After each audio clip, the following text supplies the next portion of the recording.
we've reached the point that it's not the gold bugs warning that a monetary reset is next. If you look at YouTube, everybody's using the word reset now, and it's on main stage now. It's being discussed on main stage. I think that also explains why gold is exploding, because as you might know, institutional investors and sovereign investors only flee towards gold when there's the smell of war in the air, or there's a smell of monetary reset in the air. Well, we've got both now, so I'm not surprised that the gold price is being revalued by market forces. You could see a revaluation by central bankers initiative, but this is just a revaluation by market forces. I think the real reason is that the price discovery mechanism is moving from west to east. The Shanghai Gold Exchange is now powerful enough to compete with the COMEX. And I wrote a piece 6 months ago for OMVIF, which is a monetary think tank, London-based, that you could expect a short squeeze when the musical chairs, when the music stops.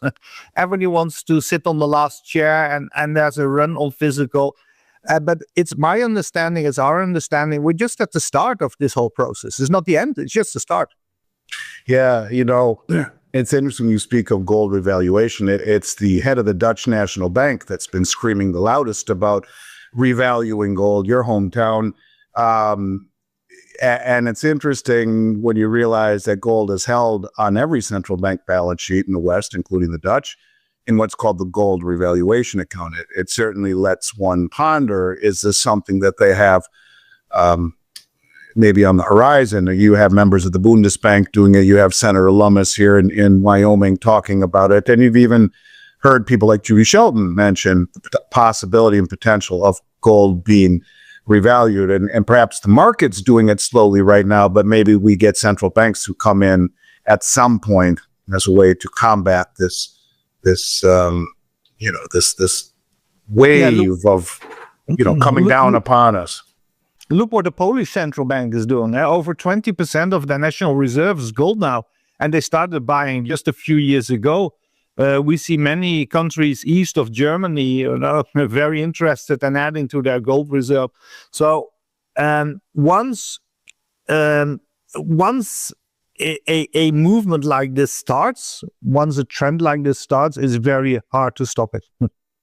Yeah, absolutely. The Polish National Bank is an interesting one. I think a very interesting one. And you mentioned that they're over 20%. Yeah, their goal was 20, and they've passed it now. They're like at 22%. They don't do these things by accident. But I wasn't going to ask you this, but since you mentioned it, I want to get your take on something that the head of the Polish National Bank said last year. Adam Głupinski is his name.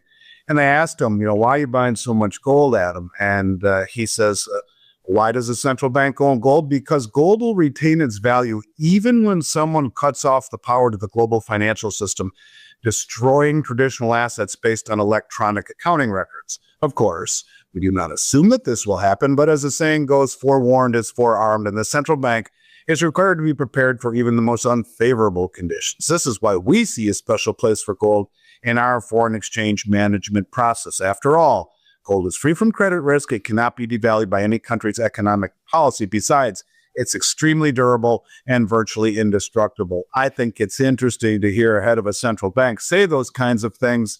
Just like to get your 2-second opinion on that in regards to cryptocurrencies or whatnot. Yeah. Well, this reminds me on a few notes which were published on the official website of the Dutch Central Bank, in which they stated that we still need gold because when there's a huge crisis within this financial system, you need the gold to bring trust back into the financial markets and into the system. So this has been acknowledged not only by the Polish but also by the Dutch. And after the US has weaponized the dollar, I think we're now in the phase that countries are starting to weaponize gold. I'm not pointing to Poland, but I'm pointing to Russia and China. They do understand he who has the gold makes the rules. And even Trump has posted that exact line on his social media. So And we come back to the point I made earlier. We're on main stage now. Everybody's talking gold. Everybody's reading about the history now and about the history of gold being the last man standing from a monetary point of view. There's not one currency that survived over 100 years and was unbacked. So all fiat currencies died. I made an appendix in the Big Reset. Actually, you can still download the book for free at our website.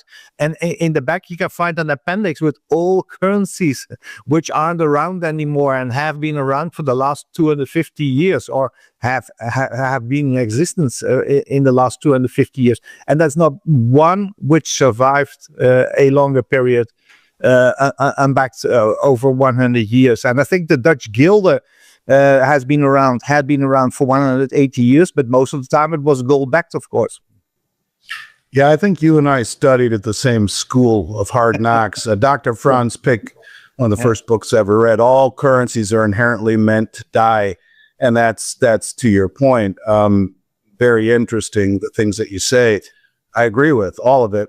And sticking with central banks and gold, they're quietly breaking records and have been for several years now, buying gold and repatriating it. That's a big one. Over 40 banks have brought their gold home from the Bank of England and the New York Fed. We're seeing massive deliveries here at home in the United States, which is something that we've never seen before, ever. In fact, since World War II, when all the gold came to the Bretton Woods Agreement, we saw the largest delivery in the history of the COMEX market in the May contract, over $8.5 billion. The March contract, over $4.5 billion. Who's taking possession of all this gold? So the question I have to you, it feels like gold is being remonetized in stealth. What do the big money know that the average investor doesn't? Because at this level, whether it's central banks or $15+ billion standing for delivery here at COMEX in the last few months, what do they know that we don't? Well, you have these levels of information. You know, some news is only shared among central bankers. I mentioned the OMVIV. I'm a member of the advisory council of the OMVIV, and the OMVIV is a very interesting place. It's a private think tank. It was started by David March, who was the editor for the Financial Times in Frankfurt. And after he retired, he built this monetary think tank. And it's the only place where the central bankers are meeting with the private sector. And of course, we all need to pay a fee to be part of that. And what I learned there, what I got confirmed there, that you have all these levels of information. So some information is only available among central bankers who have these monthly meetings in Basel. And then you have another level of information, and then let's say the Goldman Sachs of this world. They hear from their friends and their contacts in the world of central banks, and sometimes stories are also shared with them because central banks need some help. So you have let's say the very smart money, they have a better understanding of what's happening, and then it trickles down. But once it reaches the retail audience, or once it reaches the mainstream media, you know, it's more propaganda or more spin than news.